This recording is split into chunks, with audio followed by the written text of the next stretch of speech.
भगवत चरण कमलानुरागी सभी आत्मीय प्रिय प्रभु प्रेमीजन, हमारे स्वाध्याय परिवार के सभी आदरणीय महानुभाव, स्नेहीजन और विज्ञान के माध्यम से श्रीमद् भगवत गीता के स्वाध्याय की यात्रा में जुड़े हुए सभी स्नेहीजनों को मैं वंदन करता हूँ, प्रणाम करता हूँ और सभी का अभिनंदन करता हूँ।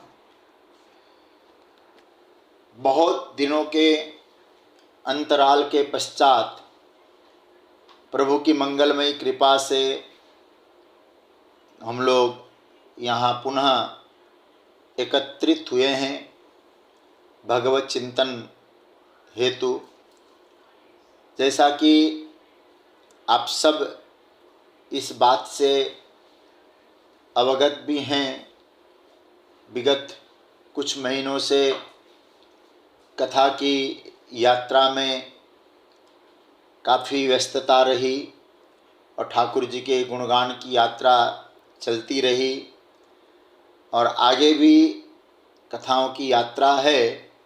उसमें 5 दिन का हमको अभी समय मिला है, क्योंकि आगे 16 तारीख को हमको फिर कथा की यात्रा के लिए निकलना होगा। तो विचार आया इन 5 दिनों का भी हम लोग गीता के चिंतन के द्वारा समय का सदुपयोग करें। ऐसा विचार करके हम लोग यहाँ पुनः एकत्रित हुए हैं। तो जो 17वां अध्याय, जिसका नाम ठाकुर जी ने दिया श्रद्धात्रय विभाग योग, उस पर हम लोगों का चिंतन चल रहा था और जिसमें हम लोग 15वें श्लोक तक थोड़ा चिंतन मनन कर चुके हैं। 15वें श्लोक का जो मन का 15वें श्लोक जो ठाकुर जी ने यहाँ बताया तप के विषय में, जो वांग्मय तप है, उस पर हम लोगों ने कुछ चिंतन किया और काफ़ी दिनों के बाद पुनः आज इस चिंतन की यात्रा को आगे बढ़ा रहे हैं। तो क्यों न एक बार सामूहिक रूप से इसका पाठ करके फिर हम लोग चिंतन करेंगे तो अच्छा रहेगा। इस दृष्टि से मैं चाहता हूँ आप सभी लोग जो स्वाध्याय से जुड़े हैं, गीता का पुस्तक अपने हाथ में रखकर 17वें अध्याय का एक बार पाठ करें। उसके बाद गुरु कृपा से मनन और चिंतन करेंगे। ओम श्री परमात्मने नमः। अथ सप्तदशोऽध्याय। अर्जुन उवाच ये शास्त्र विधिमुत्सृज्य यजन्ते श्रद्धयान्विता तेषां निष्ठा तु का कृष्ण सत्त्वमाहो रजस्तमः। श्रीभगवानुवाच त्रिविधा भवति श्रद्धा देहिनां सा स्वभावजा सात्विकी राजसी चैव तामसी चेति तां शृणु। सत्त्वानुरूपा सर्वस्य श्रद्धा भवति भारत। श्रद्धामयोऽयं पुरुषो यो यत्श्रद्धस एव सः।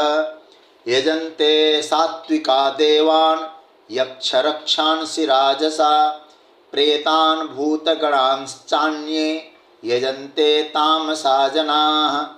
अशास्त्रविहितं घोरं तप्यन्ते एतपो जनाः दम्भाहंकारसंयुक्ता कामरागबलान्विता कर्षयन्तः शरीरस्थं भूतग्राममचेतसः। मां चैवान्तशरीरस्थं तान् विद्यासुरनिश्चयान्। आहारस्त्वपि सर्वस्य त्रिविधो भवति प्रियः। यज्ञस्तपस्तथा दानं तेषां भेदमिमं शृणु। आयुसत्त्वबलारोग्य सुखप्रीतिविवर्धनाः। रस्या स्निग्धा स्थिरा हृद्या आहारा सात्विकप्रियाः। कट्वं लवणा तुक्ष्ण तीक्ष्णरुक्षविदाहिनः आहारा राजसस्येष्टा दुःखशोकामयप्रदाः यातयामं गतरसं पूतिपर्युषितं च यत् उच्छिष्टमपि चामेध्यं भोजनं तामसप्रियम् अफलाकाङ्क्षिभिर्यज्ञो विधिदृष्टो य युज्यते यष्टव्यमेवेति मनः समाधाय स सात्विकः अभिसन्धाय तु फलं दम्भार्थम् अपि चैव यत् युज्यते भरतश्रेष्ठ तं यज्ञं विद्धि राजसं विधिहीनमसृष्टान्नं मन्त्रहीनमदक्षिणं श्रद्धाविरहितं यज्ञं तामसं परिचक्षते देवद्विजगुरुप्राज्ञ पूजनं शौचमार्जवं ब्रह्मचर्यमहिंसा च शारीरं तप उच्यते अनुद्वेगकरं वाक्यं सत्यं प्रियहितं च यत् स्वाध्यायाभ्यसनं चैव वाङ्मयं तप उच्यते मनः प्रसाद सौम्यत्वं मौनमात्मविनिग्रहः भावसंशुद्धिरित्येतत् तपोमानसमुच्यते श्रद्धया परया तप्तं तपस्तत्त्रिविधं नरैः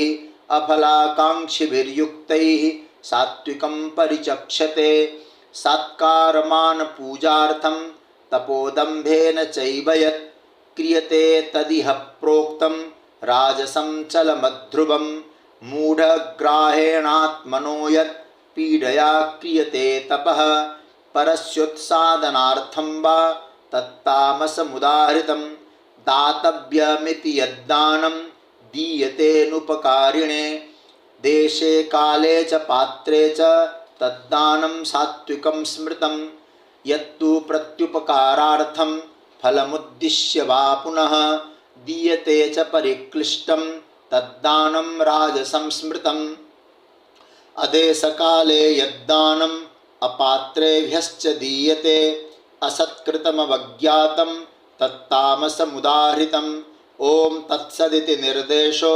ब्रह्मणस्त्रिविधः स्मृतः ब्राह्मणास्तेन वेदाश्च यज्ञाश्च विहिता पुरा तस्मादो मृत्युदाहृत्य यज्ञदानतपक्रिया प्रवर्तन्ते विधानोक्ताः सततं ब्रह्मवादिनां तदित्यनभिसन्धाय फलं यज्ञ तपक्रिया दानक्रियाश्च विविधा क्रियन्ते मोक्षकाङ्क्षिभिः सद्भावे साधुभावे च सदित्येतत् प्रयुज्यते प्रशस्ते कर्मणि तथा सत्शब्दः पार्थयुज्यते यज्ञे तपसि दाने च स्थितिः सदिति चोच्यते कर्म चैव तदर्थीयं सदित्येवाभिधीयते अश्रद्धया हुतं दत्तं तपस्तप्तं कृतं च यत् असदित्युच्यते पार्थ न च तत्प्रेत्यनो इह ओम तत्सदिति श्रीमद्भगवद्गीतासूपनिषत्सु ब्रह्मविद्यायां योगशास्त्रे श्रीकृष्णार्जुनसंवादे श्रद्धात्रयविभागयोगो नाम सप्तदशोऽध्यायः। श्रीकृष्णार्पणमस्तु।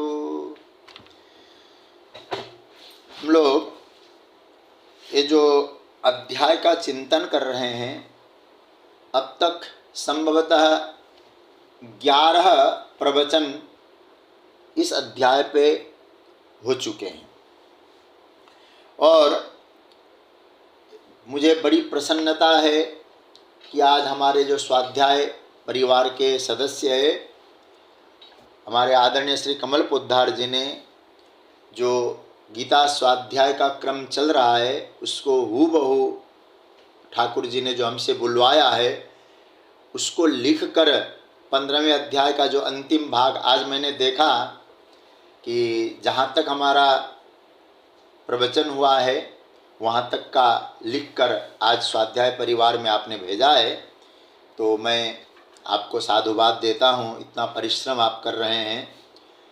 तो भगवान ने, मैं विस्तृत चर्चा नहीं करूँगा क्योंकि अध्याय पर हम लोग बहुत बोल चुके हैं। किस श्लोक में भगवान ने किस विषय पर प्रतिपादन किया ये हम लोग पहले भी चर्चा कर चुके हैं। आज केवल इतना कहेंगे कि भगवान ने 4 लक्षणों से श्रद्धा को समझाया है इस अध्याय में। श्रद्धा त्रय विभाग, त्रय मतलब हुआ सात्विक श्रद्धा, राजस श्रद्धा और तामस श्रद्धा। 3 प्रकार की श्रद्धा को समझाने के लिए भगवान ने, ऐसे तो आगे फिर ओम तत्सदिति नामक प्रकरण भी आया, भगवान ने यहाँ विशेष करके 4 लक्षणों को लिया है। वो 4 लक्षण है, आहारस्तोपि सर्वस्य त्रिविधो भवति प्रिय यज्ञस तपस तथा दानम तेषाम भेदमिमं शृणु। 4 लक्षण क्या क्या थे? आहार, यज्ञ, तप और दान। इन 4 चिन्हों के आधार पर भगवान ने यहाँ सात्विक श्रद्धा, राजस श्रद्धा और तामस श्रद्धा को समझाया है। मैं एक बार केवल अवलोकनार्थ आपके सामने एक बात रखूंगा। भगवान ने आहार तत्व को समझाने के लिए 3 श्लोकों का प्रयोग किया है। कौन कौन से श्लोक है? 8वां, 9वां और 10वां। इन 3 श्लोकों में भगवान ने आहार के विषय में चर्चा की। आहार कैसा होना चाहिए, किसको सात्विक आहार कहते हैं, उससे क्या परिणाम निकलता है, राजस आहार क्या है, उसका रिजल्ट क्या है, तामस आहार कौन कौन से होते हैं, उसको ग्रहण करने से क्या परिणाम है, ये भगवान ने 3 श्लोकों में समझाया। फिर दूसरा जो प्रकरण आया यज्ञ का प्रकरण, उस पर भी हम लोग चर्चा कर चुके हैं। यज्ञ के लिए भगवान ने 4 श्लोकों का प्रयोग किया है। 11वां श्लोक, 12वां श्लोक और 13वां श्लोक, ये तो 3 है, और एक चौथे श्लोक में भी भगवान ने यज्ञ को समझाया है। तो 4 श्लोक यज्ञ को समझाने के लिए प्रभु ने लिया है। लेकिन विचार तो यहाँ विस्तृत रूप से किया जाए तो तप को भगवान ने बहुत विस्तार रूप दिया है। तप को समझाने के लिए भगवान ने 8 श्लोकों का प्रयोग किया है। अभी हमारा जो प्रकरण चल रहा है वो तप पर ही चल रहा है। हमारा 19 मई को अंतिम प्रवचन हुआ था, उसके बाद फिर बहुत दिनों के गैप के बाद आज चालू हुआ, तो हम तप पर ही चिंतन कर रहे थे। 14, 15, 16, 17, 18, 19 ये जो है ये 6 श्लोक 14 से लेकर 19 तक, और उधर पहले 5वां और 6ठा ये भी तप के विषय में चर्चा की। तो 8 श्लोकों का प्रयोग भगवान ने तप को समझाने के लिए किया है।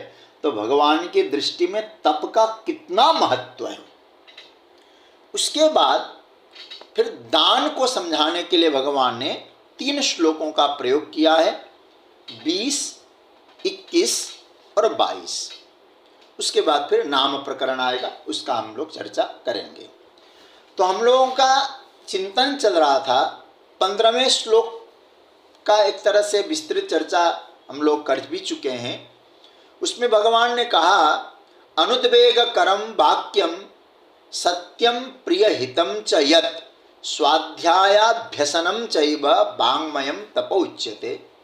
वाणी का सात्विक तप क्या है? वाणी का जो तप है अनुद्वेग करम वाक्यम, उद्वेग पैदा न हो इस प्रकार बोला जाए। और लेकिन कैसा हो, उसमें 4 विशेषण दिया, 3 विशेषण, अनुद्वेग कर हो, सत्य, प्रिय और हित हो। और मैंने भगवान भाष्यकार की बात को लेकर ये कहा था 75% होना चाहिए, ये बताया गया। और मतलब 75, और आप लोग उसको YouTube में भी देख सकते हैं। मतलब कई बार ऐसी स्थिति होती है, कोई वाक्य सत्य तो नहीं होता है लेकिन हितकारी प्रिय होता है। जैसे पुरंजन उपाख्यान का मैंने बताया था, पुरंजन और अभिज्ञात की कथा जो भागवत में है वो सत्य है तो नहीं बोला जा सकता, लेकिन वो सत्य नहीं है, प्रिय है, हित, अनुद्वेग कर है, तो उसको स्वीकार किया गया। 50% नहीं, 70, मतलब 25% कम हो, लेकिन याद रखना चाहिए सत्य, प्रिय, अनुद्वेग हो, प्रिय और हितकारी हो। ये भगवान भाष्यकार ने जो बात कही, जैसे मैंने कठोपनिषद की भी बात कही थी, शंकराचार्य भगवान कहते नचिकेता और यमराज का जो संवाद है ये आख्यायिका है, लेकिन प्रिय है, हित है, कल्याणकारी है, तो स्वीकार किया गया है। लेकिन आगे कहते हैं भगवान, 3 बातों के बाद 4 बात, अनुद्वेग कर हो, सत्य हो, प्रिय हो और हितकारी हो। और आगे क्या कहते हैं, स्वाध्याय हो। आप जो स्वाध्याय कर रहे हैं ना, ये भी आपका वाणी का तप है। आप जो बोलते हैं उसमें बोलना भी शास्त्र की बातें बोलना, भगवान ने जो ग्रंथों की रचना की है, संतों ने जो बनाया है, उस ग्रंथों का पाठ करना, ये वाणी का तप है। और अभ्यसनम शब्द का अर्थ प्राय आचार्यों ने कहा नाम जप, भगवान के नाम का उच्चारण करना, ये भी वाणी का तप है। तो इन बातों को लेकर ठाकुर जी कहते कितनी बातें हो गई, अनुद्वेग कर वाक्य हो, उद्वेग पैदा न करने वाले वाक्य हो, सत्य हो, प्रिय हो और हितकारी हो, स्वाध्याय हो, शास्त्र का स्वाध्याय हो, और अभ्यास हो भगवान नाम के स्मरण का, भजन का। तो ये यदि आपके पास है तो आपके, ये समझ लीजिएगा, ये वाङ्मय तप है। अब आगे कहते हैं महाराज मानस तप क्या है। ये बड़ा प्यारा सूत्र आ रहा है। तो 15वें श्लोक तक थोड़ी बहुत चर्चा कर चुके हम लोग। अब आज से हम 16वें मंत्र से चर्चा करेंगे। भगवान यहाँ अब कहते हैं मानसिक तप, मानसिक सात्विक तप समझ लीजिएगा ये क्या है, इसका विस्तृत चर्चा कर रहे हैं। तो आइए पहले एक बार श्लोक का दर्शन करते हैं। मैं बोलूं फिर आप लोग बोलिएगा। 16वां मंत्र, मनः प्रसाद सौम्यत्वं मौनमात्म विनिग्रहः भाव संशुद्धिरित्येतत् तपोमानसमुच्यते। भगवान इसका पहले अन्वय का दर्शन करें।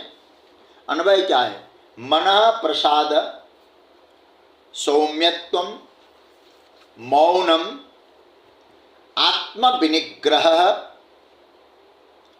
भाव संशुद्धि इति एतत् मानसम तप उच्यते।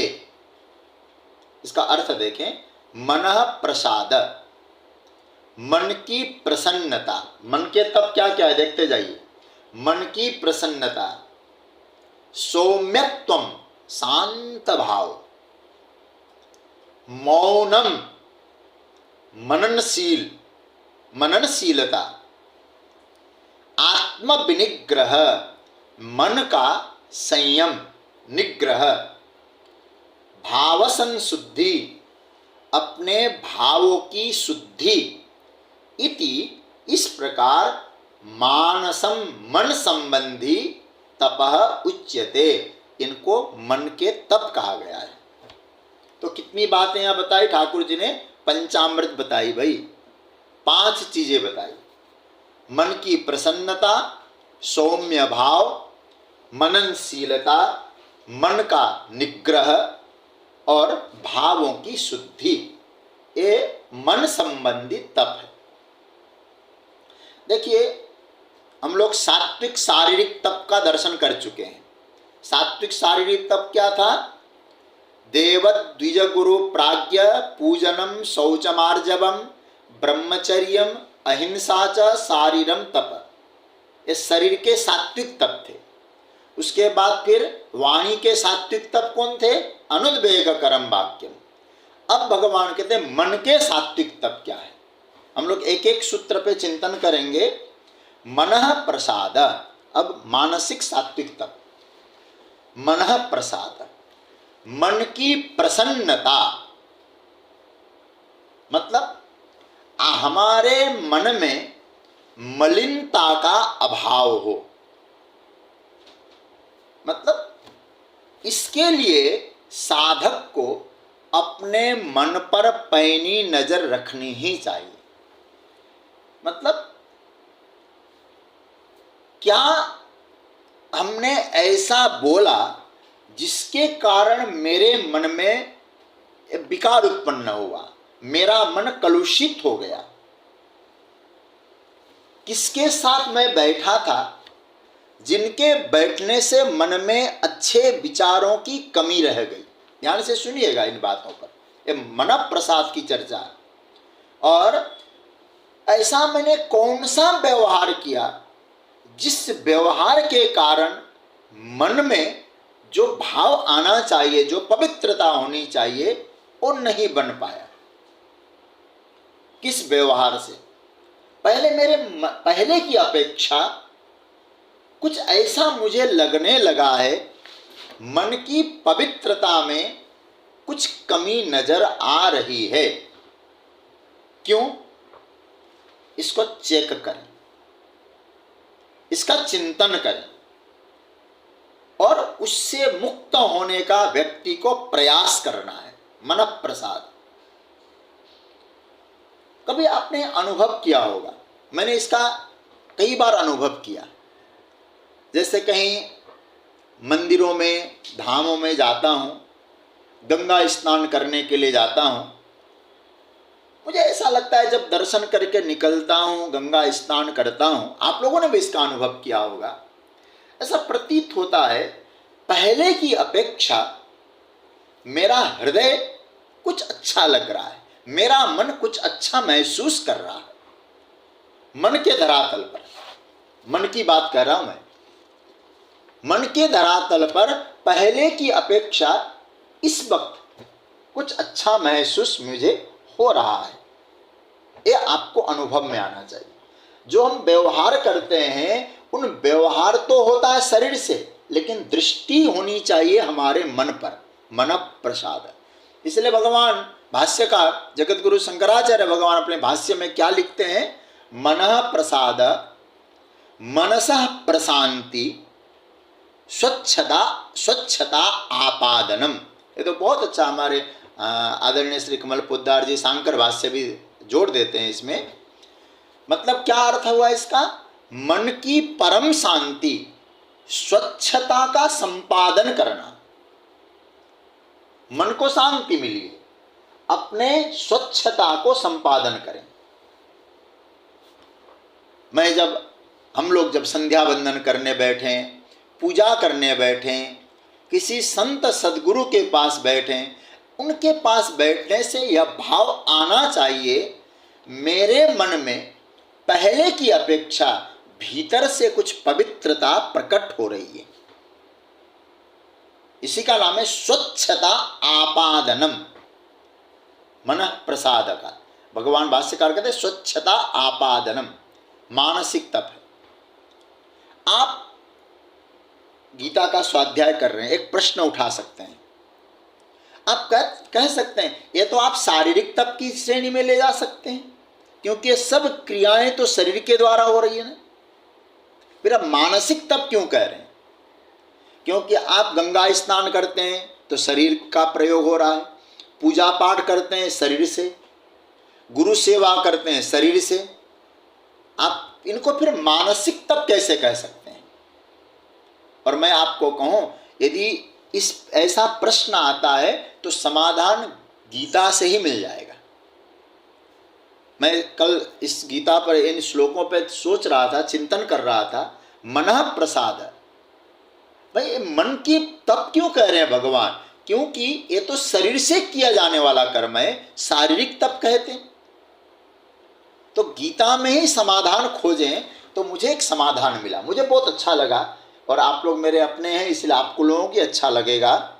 भगवान ने दूसरे अध्याय के 64वें मंत्र में एक बात कही, राग द्वेष वियुक्तैस्तु विषयानिंद्रियैश्चरन् आत्मवश्यैर्विधेयात्मा प्रसादम अधिगच्छति। बहुत प्यारा मंत्र है। दूसरे का 64। इंद्रिय विषयांचरण। देखो, व्यवहार आपको करना पड़ेगा। जगत में जब तक हैं बिना व्यवहार के आप रह नहीं सकते। व्यवहार राग द्वेष रहित जब हो जाता है तो याद रखना उसका फल मिलता है। क्या? प्रसाद फल मिलता है। प्रसाद शब्द का अर्थ और इलायची दाना वाला प्रसाद नहीं है, लड्डू वाला प्रसाद नहीं है। प्रसाद का अर्थ क्या है? प्रसादस्तु प्रसन्नता, और प्रसन्नता का अनुभव करने वाला तत्व क्या है? मना प्रसाद। इसलिए भगवान क्या कहते हैं यहाँ? इंद्रिय, बहुवचन, सर्वै इंद्रिय। आप लोग समझ रहे होंगे, मतलब व्यवहार इंद्रियों का विषयों से जो व्यवहार होता है, इंद्रियों का विषयों से व्यवहार थोड़ी गहराई में जाके समझना। जैसे आपकी इंद्रियां क्या है? आंख। आंख ने किसी दृश्य को देखा तो दृश्य क्या है? विषय। आंख है इंद्रियां। तो व्यवहार कब बनता है? इंद्रियां और विषयों का जब संयोग होता है तब व्यवहार बनता है कि नहीं बनता है। जैसे हाथ है इंद्रियां, और मैं इस माला को जब उठाता हूं तो माला एक विषय है। तो विषय और इंद्रियों का जब संयोग होता है तो याद रखिएगा तब हमारे जीवन की यात्रा में व्यवहार घटित होता है, तब व्यवहार बनता है। तो क्या अर्थ बना? तो शरीर से हमारा, इंद्रियों से विषयों का संयोग हुआ तो कर्म बना, व्यवहार बना। तो किया किसने? व्यवहार किया किसने? विषय तो जड़ है, इंद्रियों के द्वारा व्यवहार हुआ। या तो बात समझ में आ गई? इंद्रियों के द्वारा जो व्यवहार हुआ, तो अब विचार करिएगा, शरीर से किया, हमारी काम किसके द्वारा? शरीर के द्वारा। और फल की प्रधानता से भगवान यहां बोल रहे हैं। कैसे? देखिए, फल की प्रधानता से बोला गया तो मानसिक तप हो जाता है। क्या तात्पर्य बना? हम शरीर से कुछ काम करते हैं लेकिन उसका प्रभाव मन पर होता है। तो भगवान यहां कहते हैं कि मानसिक तप मैं इसीलिए कह रहा हूं क्योंकि फल की प्रधानता को देखो। यहां विषय और इंद्रियों का संयोग हुआ, क्रिया बना, उस क्रिया का फल कहां पहुंचा? मन के धरातल पर पहुंचा। तो इसलिए मानसिक तप की श्रेणी में भगवान ने यहां बताया। तो क्या अर्थ कहना चाहते भगवान? इसलिए है अर्जुन, सहज रूप से होने वाली क्रिया, उस क्रिया की प्रतिक्रिया मन पर अंकित होती है। इसलिए अपने मन पर पैनी नजर रखो, मन पर, मन की धरातल पर विचार करो। मानसिक स्थिति पर हमें हमेशा सतर्क रहने की आवश्यकता है। इसको मैं कैसे सतर्क रहें? तो हमारे आचार्यों ने कहा, अन्वय व्यतिरेक के पद्धति से। अब मैं सामान्य रूप से आपको अन्वय व्यतिरेक समझा दूं। अब मैं वेदांत में कठिन अन्वय व्यतिरेक आपके सामने नहीं रखूंगा। कैसे अन्वय व्यतिरेक से समझें? देखिए, अन्वय व्यतिरेक जैसे कोई अपने हेल्थ के प्रति, अपने स्वास्थ्य के प्रति सजग है, थोड़ा सा भी सजग है, तो वह विचार करता है कि इस भोजन से मेरा पेट खराब हो गया। कौन से भोजन करने से पेट की खराबी हो गई, पेट में गड़बड़ हो गया? उसने एक बार, दो बार, 3-4 बार तक देखा। उसके बाद उसने सोचा कि यह भोजन मेरे लिए अनुकूल नहीं है, मुझे सूट नहीं कर रहा है। यह विचार किया। यह है अनवय। मैं बहुत सरल रूप से बता रहा हूं। यह अनवय, जो पैनी दृष्टि रखी कि इस भोजन से मेरा स्वास्थ्य ठीक नहीं हो रहा है, यह अनुभव, यह अनवय। अब व्यतिरेक का क्या है? व्यतिरेक का मतलब त्याग। फिर उसने उस अन्न को नहीं खाया जिस अन्न ने उसके पेट को खराब किया, वो ठीक रहने लगा। ये व्यतिरेक। तो जैसे शरीर की स्थिति को व्यक्ति अन्वय और व्यतिरेक के माध्यम से सीखता है, जानता है, वैसे ही मन की स्वच्छता भी इसमें समाई हुई है। किस बात में रहती है? ध्यान से समझना, किस बात से मेरा मन बिगड़ गया, किसके कारण मेरे मन के धरातल पर ऐसी स्थिति आई है, ये विचार करो। जैसे कोई व्यक्ति सज्जन, ध्यान से सुनना, सज्जनता के कई हम लोग स्तर देख सकते हैं, कई धरातल देख सकते हैं। सज्जनता भी एक ही धरातल पे नहीं होती है। जैसे किसी के साथ बैठने पर परिणाम क्या लगता है? अरे भैया, इतने देर बैठकर क्या हुआ, कुछ पाया तो नहीं, बल्कि मन खराब हो गया, मन कम परिष्कृत हुआ, अथवा कहा जाए तो विकृत हुआ, कुछ विक्षेप हो गया। उसने एक बार देखा, दो बार देखा, तीन बार देखा, फिर उसने काम से ही मतलब रखा, उससे ज्यादा मतलब नहीं, दुश्मनी नहीं रखी, याद रखना, क्योंकि दुश्मनी रखना साधक का कर्तव्य नहीं है। फिर उसने वहां से धीरे धीरे धीरे करके अपने मतलब को कम किया। अन्वय देखना, व्यतिरेक छोड़ना, चिंतन करके उसने छोड़ा। गीता पाठ किया, रामायण पाठ किया, आपने भगवान का साक्षात्कार किया, मन पर फल का असर पड़ता है। तो कहने का अर्थ क्या है? किया किससे? शरीर से। संध्या की, पूजा की, या राग द्वेष से रहित होकर संसार का कर्तव्य कर्म किया, फल कहां जा रहा है? मन पर जा रहा है। अतः ऐसा व्यवहार हो जिससे मन पर विक्षेप उत्पन्न न हो, मन की प्रसन्नता इसको कहते हैं।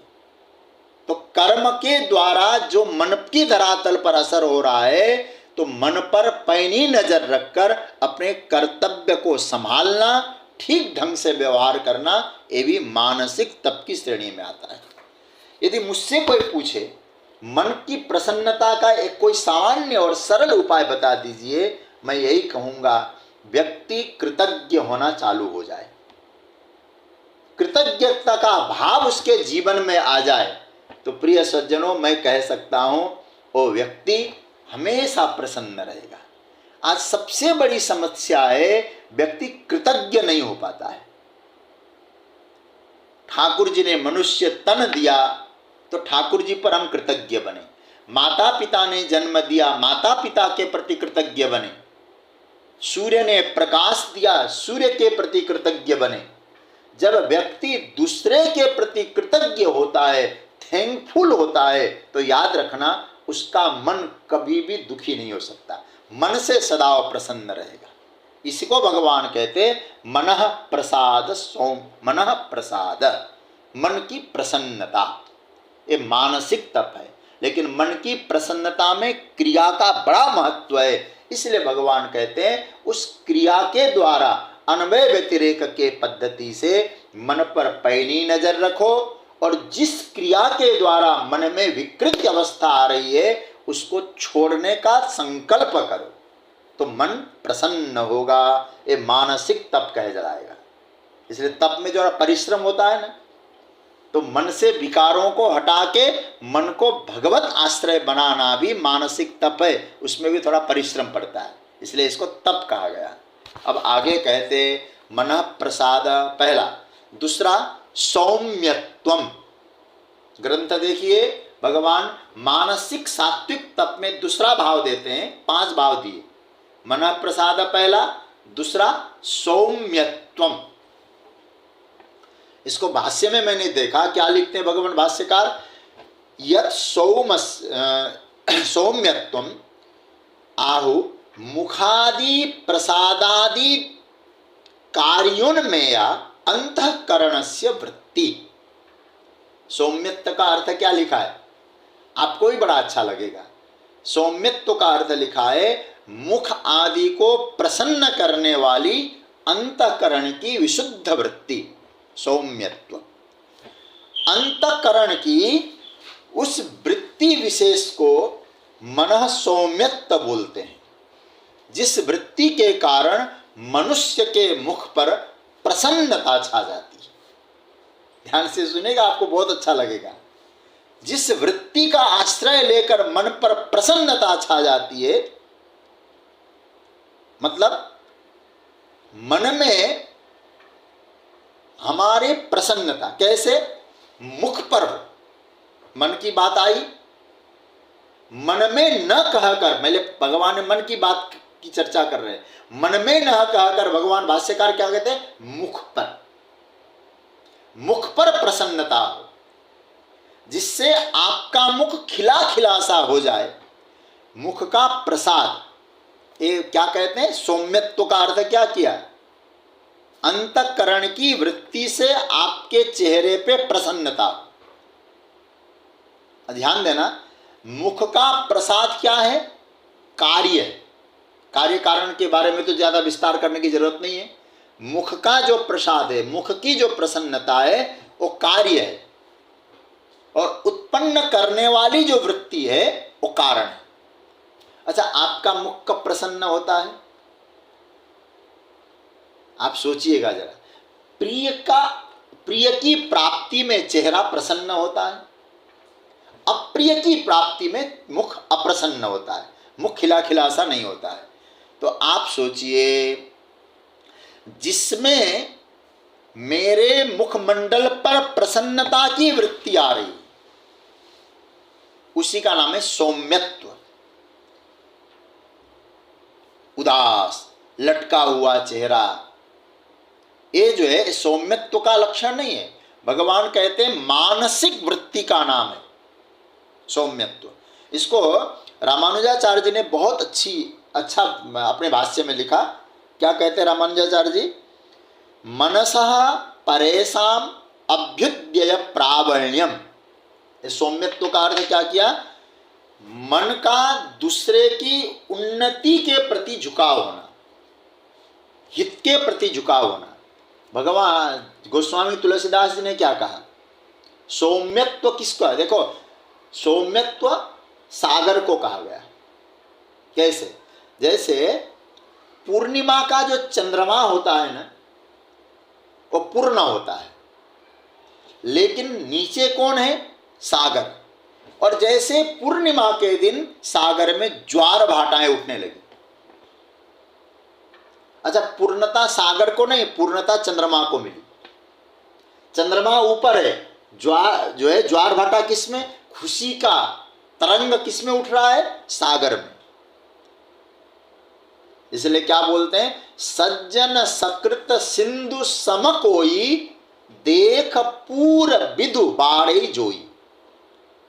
ये सौम्यता है, ये सौम्यत्व है। क्यों है, बोले पूर्णता चंद्रमा को मिली और नीचे रहने वाला समुद्र प्रसन्न हो रहा है। तो ये है, आप में प्रसन्नता कहाँ दिखाई दे रही है, मन प्रसन्न होता है ना, चेहरे पे खिलखिलाहट आती है। तो भगवान कहते हैं सौम्यत्व गुण है, ऐसा भाव हो। मतलब कैसा, मन में ऐसा भाव हो, मेरा तो सब ठीक है किंतु दूसरे का भला होना चाहिए, परहित के प्रति मन का एक जो झुकाव का भाव आता है, इसको रामानुजाचार्य जी कहते सौम्यत्वम। तो पहला बताया मन प्रसाद, मन की प्रसन्नता, जिस क्रिया से मन प्रसन्न होता है। और दूसरा बताया सौम्यत्व, आप दूसरे की उन्नति में प्रसन्न होकर आपके चेहरे से वो प्रसन्नता झलक रही है, इसको सौम्यत्व। और तीसरा सूत्र दिया है मन के सात्विक तप में, मौनम। मौनम देखो, इसको यदि आप लोग देखेंगे तो गीता को पढ़ने वाले हम लोग चिंतन करेंगे तो कहा जा सकता है तो वाणी का तप होना चाहिए, मौनम। लेकिन भगवान ने यहां मन के तप में दिया। मतलब क्या है, इसको भगवान ने मानसिक तप की श्रेणी में रखा। भगवान भाष्यकार कहते, आचार्य शंकर कहते, बहुत ध्यान से समझना है इस भाष्य को, बांग नियमोपि मनः संयम पूर्वको भवति इति कार्येण कारणम उच्यते मनः संयमो मौनम इति। क्या अर्थ किया इसका? वाणी का संयम भी मन के संयम पूर्वक ही होता है, अतः कार्य से कारण कहा गया है। देखिए एक बात कहूं, मैं अनुभव के आधार पे कह रहा हूं आपसे, मन जब कभी कभी समाहित होता है ना, बोलने का मन नहीं करता है, मौन रहने का मन होता है। यदि ठाकुर जी में मन लगता है, समाहित होने की स्थिति होती है ना, उस समय मन लगता है कि भाई अब बोले नहीं, समाहित अवस्था मतलब मन की समाहित दशा की अभिव्यक्ति क्या है? वाणी का मौन। आप यदि मौन रहने का मन आपको हो रहा है, ऐसा नहीं कि किसी से गुस्से से आके हम बोलेंगे नहीं, उससे ये वाला मौन नहीं। किसी से हमारा क्रोध है, गुस्सा है, हम उनसे बात ही नहीं करेंगे, ये वाला मौन नहीं। बोले नहीं, अब मौन रहकर आत्मचिंतन करने का भाव आया तो समझना आपके मन की समाहित अवस्था है। दिखाई तो दे रहा है मौन है, लेकिन उसका मन शांत है, इसलिए मौन हो रहा है, मौन की अवस्था। कई बार मैं सुबह सुबह जब कभी कभी स्थिति आती है, प्रातः जब ठाकुर जी का भजन सेवा जब हम यज्ञ इत्यादि करते, उस समय ऐसा लगता है थोड़ी देर शांत बैठें, मौन रहें। उस समय कभी कभी प्रतीत होता है कि सुबह सुबह फोन भी आए तो उठाने का मन नहीं होता है, कभी अर्जेंट हो तो अलग विषय है। तो कहने का अर्थ क्या होगा? आपका मन यदि परमात्मा में लग रहा है तो आपके लिए मौन उसकी अभिव्यक्ति है। आप मौन है तो समझना ये वाणी का नहीं, क्योंकि आपका मन समाहित है, इसलिए मौन है। और मैं तो कहूँगा मौन मन का ही तप है, वाणी का नहीं है। क्योंकि आप कई बार ऐसी स्थिति होती है ना, मन ठीक ठाक नहीं है तो बोलने का बड़ा मन होता है।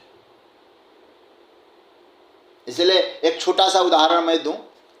जब भगवान हनुमान जी महाराज लंका से लौट के आए, भगवान राम जी ने हनुमान जी के मस्तक पर हाथ रखा तो शंकर भगवान कथा सुना रहे थे, तो शिव जी की स्थिति क्या हो गई? मन इतना आनंदित हो गया है शिव जी का। तो क्या कहते गोस्वामी तुलसीदास जी? प्रभु कर पंकज कपि के सीसा। कपि कौन है? शंकर सुवन केसरी नंदन, स्वयं शंकर ही हनुमान बन के आए। तो हनुमान के मस्तक पर हाथ रखते हैं, शिवजी को इतना आनंद आया, ये हनुमान नहीं मेरे ही मस्तक पे प्रभु ने हाथ रखा है। तो मन में प्रसन्नता हुई, तो उसका परिणाम क्या निकला? सुमेरी सुदशा मगन गौरी सा, मगन हो गए। और मगन हो गए तो पूरी तरह से अंतर्मुखी होकर मौन हो गए। तो पार्वती को लगा है तो कथा रुक गई, क्योंकि बोलने के लिए बुरा मत मानिएगा, जब तक बहिर्मुखी वृत्ति नहीं है व्यक्ति बोल नहीं सकता है। बोलने के लिए बहिर्मुखता चाहिए ही चाहिए। यदि कोई कहता है कि मैं अंतर्मुखी हूं, ले प्रवचन कर रहा हूं, नहीं हो सकता है। अंतर्मुखता तो मौन को ही समाधान, मौन को ही महत्व देती है। यदि हम लोग बोलते हैं तो बहिर्मुखता आ ही जाती है। इसलिए वहां गोस्वामी जी क्या कहते हैं? सावधान मन कर पुनि शंकर, लागे कहन कथा अति सुंदर। सावधान होकर के मन को बहिर्मुखी करके पार्वती को फिर कथा श्रवण कराया।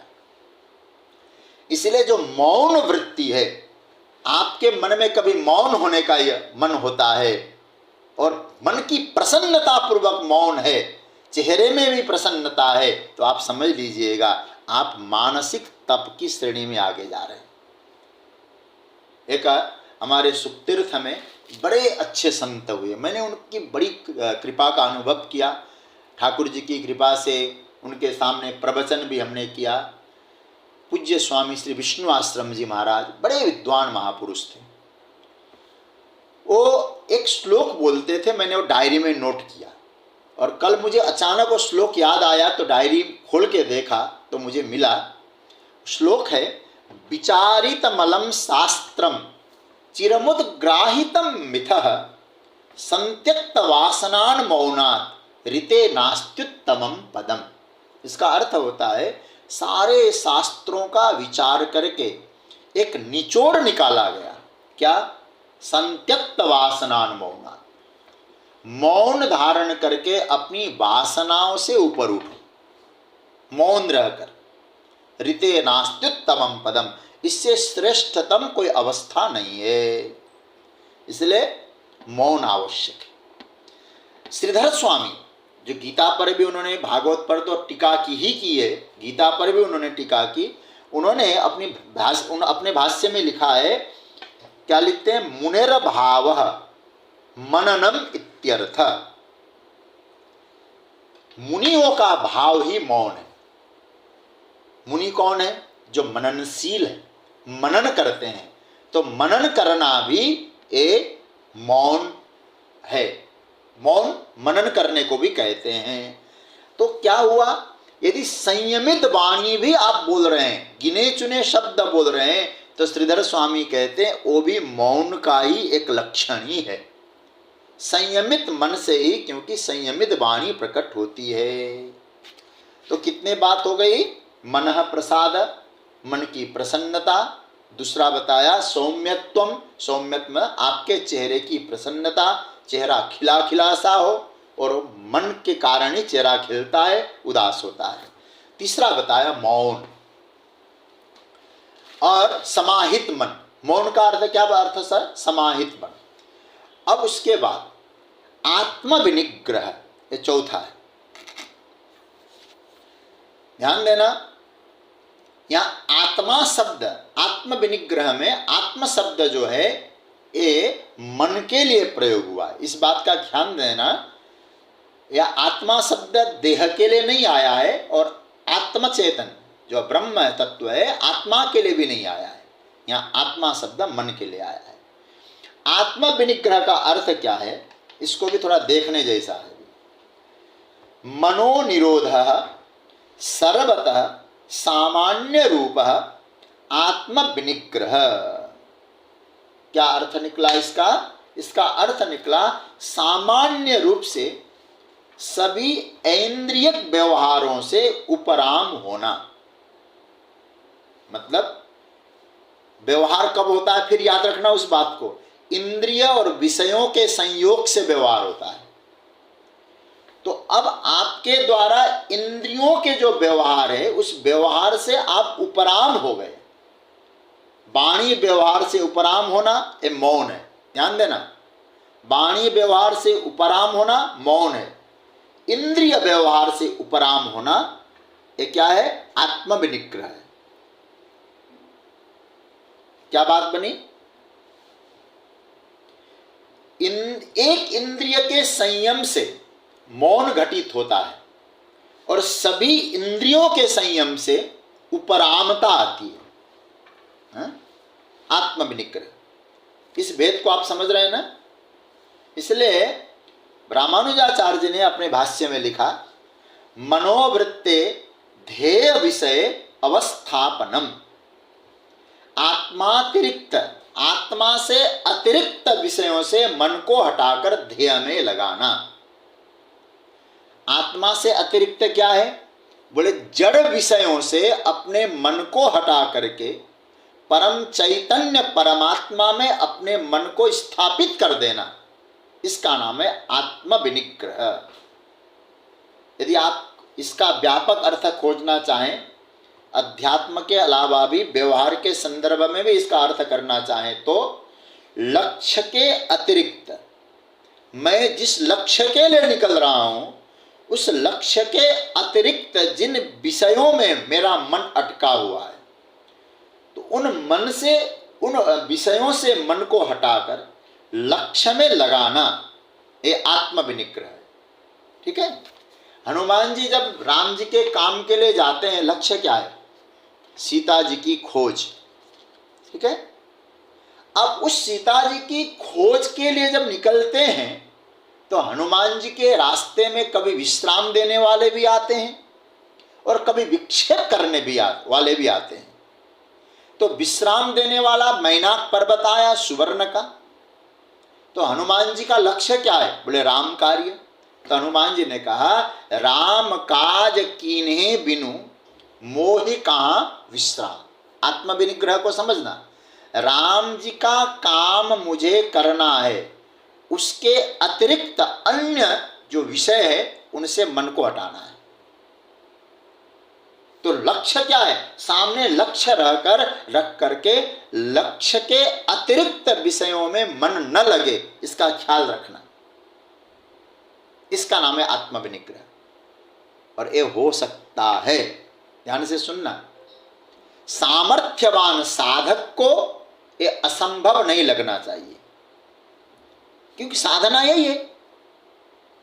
मैं आपको वेदांत की भाषा का प्रयोग करूं तो आत्मविनिग्रह में यहां दो संपत्तियां घटित होती है। समझ रहे हैं ना? दो संपत्तियां मुझे लगती है, शायद आप लोग सहमत ना हो तो अलग विषय, क्योंकि हमारे यहाँ वेदांत में कितनी संपत्ति है? 6 संपत्ति, सम दम तितिक्षा उपरति श्रद्धा और समाधान। तो उपरति और समाधान आत्मविनिग्रह में घटित होती है, ये दो संपत्ति। मनः प्रसाद मतलब वहां से हटाना, उपरामता लाना, और समाहित होना, समाधान।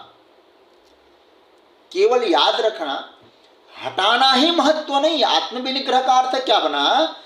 कहीं विषयों से मन को हटाया आपने। मन निर्विषय हो सकता है क्या? कहीं तो मन चिंतन करेगा, किसी बात पे तो मन अटकेगा। तो आप जो जरूरी विषय नहीं है, हमारे लक्ष्य में बाधा उत्पन्न करने वाले विषय, वहां से अपने मन को हटा करके जो हमारे जीवन में परमार्थ की ओर ले जाने वाला जो परमार्थिक विषय है उसमें मन को लगाना, ये आत्मविनिग्रह है।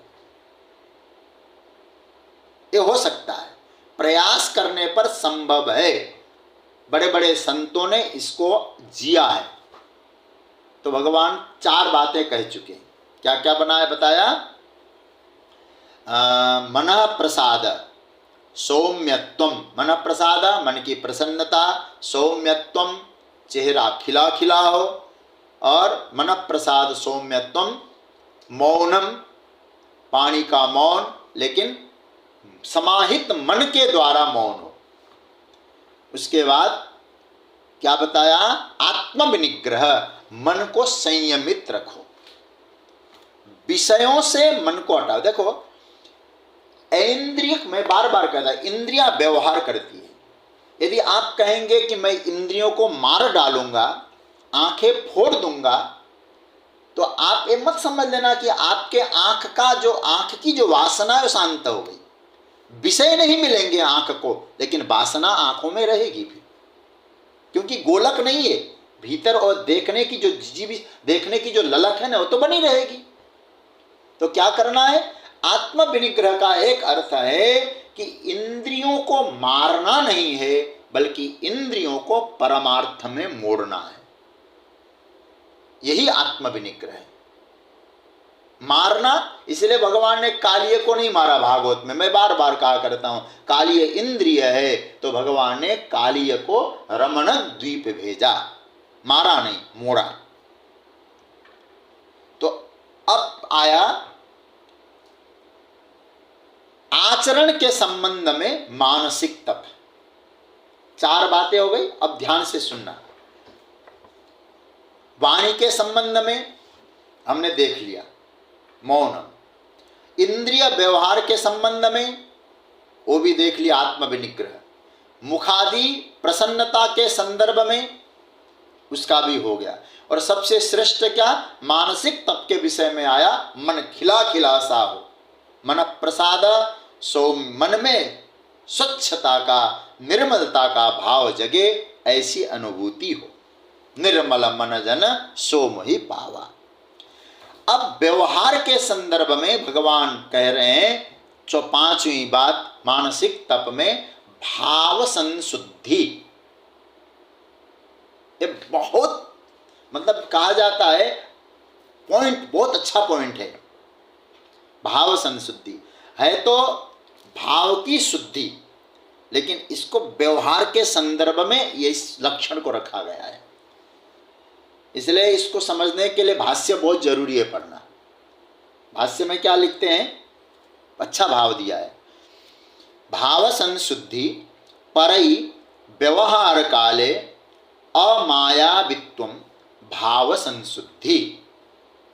ये देखिए, दूसरों से व्यवहार करते समय छल कपट रहित होना, यह है भाव संशुद्धि। उसके मन में विचार आना चाहिए। भाव संशुद्धि को ध्यान देना, क्या ये तिकड़म लगाना, चालबाजी करना, इन चीजों से हमें मुक्ति चाहिए। बस साधक को ये तिकड़मबाजी नहीं करना चाहिए। भाव यह बने, ये जो तिकड़म लगाना, ये करना, वो करना, ये दुखदाई है जी, ये साधक के लक्षण नहीं है। भाव को एकदम निर्मल रखें। इसलिए भाव संशुद्धि कब, व्यवहार में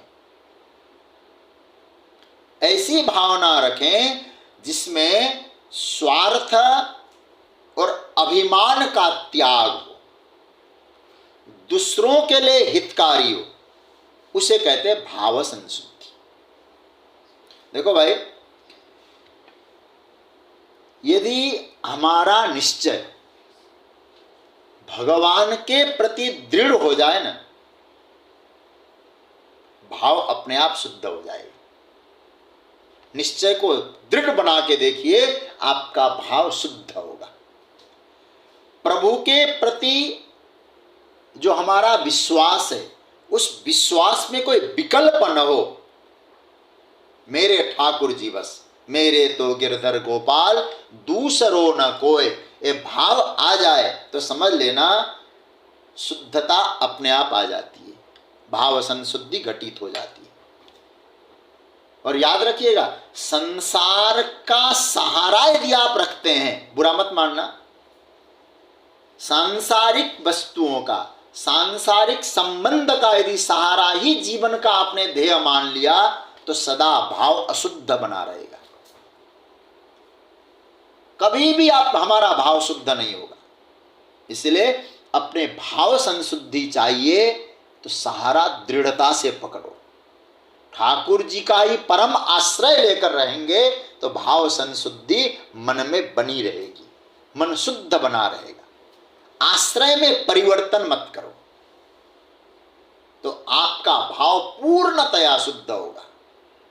हम लोग क्या करते हैं, हमारा आश्रय प्रभु के प्रति दृढ़ न होकर संसार के प्रति होने लगे तो समझ लेना भाव अशुद्ध हो जाएगा। लेकिन मानसिक तप में क्या बताया, भाव संशुद्धि रित्ते तत्, भावना की शुद्धि हो। और भाव भीतर से यदि शुद्ध होता है तो हमारा व्यवहार भी बहुत अच्छा बनता है, व्यवहार में दिक्कत नहीं आती। फिर तो भगवान यहाँ 5 चीजें कहते हैं। मनः प्रसाद, पहला मन प्रसन्न हो, कृतज्ञ बने हमेशा, सौम्यत्वम, आप में चेहरा खिलखिलाहट हो, ऐसा कर्म हो। और वो मानसिक प्रसन्नता चेहरे पे आती है। मन प्रसाद सो, मौनम, मौन रहें, मतलब मन समाहित हो तो वाणी मौन रखती है, रहने का मन होता है।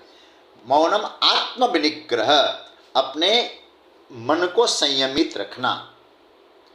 और उसके बाद भाव संशुद्धि, व्यवहार की दृष्टि से भाव को शुद्ध बना के रखें, हमारे भाव में पवित्रता हो और भगवत आश्रय से ही संभव है। ये 5 मानसिक तप की श्रेणी में आते हैं अर्जुन। कौन कौन सी? मन की प्रसन्नता, सौम्यत्व, आत्म विनिग्रह, भाव संशुद्धि, इत्येतत् तपो मानस मुच्यते। इस प्रकार जिस तप में मन की मुख्यता होती है उसे मानसिक तप कहा जाता है। ये जो है भगवान यहाँ मानसिक तप के बारे में बताते हैं। एक छोटी सी बात कहकर मैं चर्चा को विराम दूंगा। देखिए, ये 3 तपों की चर्चा आ गई। कौन कौन से? एक बार आप ग्रंथ देख लें। 14वें श्लोक में शारीरिक तप की चर्चा भगवान ने की। शारीरिक सात्विक तप क्या है? 15वें श्लोक में वाणी का तप क्या है, वाणी का सात्विक तप क्या है, उस विषय में बताया। और 16वें श्लोक में मन का सात्विक तप क्या है, ये बताया। अब भगवान कह रहे, मैं प्रश्न उठा रहा हूं, आगे का श्लोक कल बोलेंगे हम। मानो एक प्रश्न उठाइए, मानो भगवान कह रहे हैं कि अर्जुन, ये जो तप है इसका प्रेरक कौन है? किसकी प्रेरणा से आप शारीरिक वांग्मय और मानसिक तप कर रहे हैं? उसका प्रेरक कौन है? क्या आपका फल दर्शन प्रेरक है? नहीं। चाहे वह शारीरिक तप हो, चाहे वह आपका मानसिक तप हो, चाहे वाचिक तप हो, इस तप का प्रेरक कौन है? किसकी प्रेरणा से? मान लीजिए कोई गुरु भक्त साधक है, अपने गुरुजी की खूब सेवा कर रहा है, शारीरिक तप हुआ। देव पूजन कर रहा है, शारीरिक तप हुआ। ब्राह्मणों की सेवा कर रहा है, किस लिए कर रहा है? कस्मै। यह प्रश्न गजब का है, ध्यान से समझना। वाणी को आपने कस दिया, अनुद्वेग करम वाक्यम, सारे लक्षण आपकी वाणी में है। यदि ऐसा हो तो क्या आप सात्विक तप कह सकते हैं उसको? भगवान से पूछा, प्रभु तो ऐसा हो तो सात्विक तप कह सकते हैं? भगवान कहते नहीं भैया, मैं तो नहीं कहूंगा। अरे महाराज आप तो कह चुके हैं। बोले नहीं, ये तप के बारे में कहा, मानसिक तप, वाचिक तप, लेकिन शारीरिक तप के बारे में कहा, लेकिन इनको भी एक कसौटी में तोलो। इन तीनों प्रकार के तप को कसौटी में कसो, उसको कसना पड़ेगा महाराज। एक पैरामीटर तैयार करो।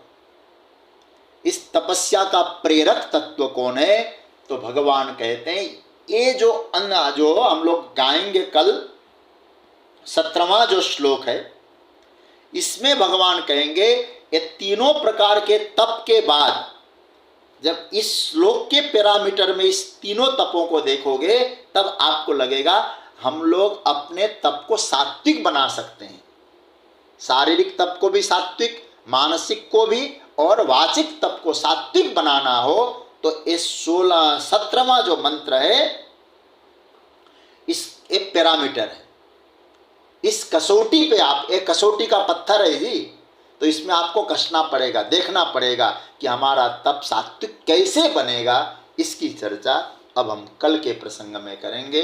तो आज की चर्चा को यहाँ विराम दे रहे हैं। कल पुनः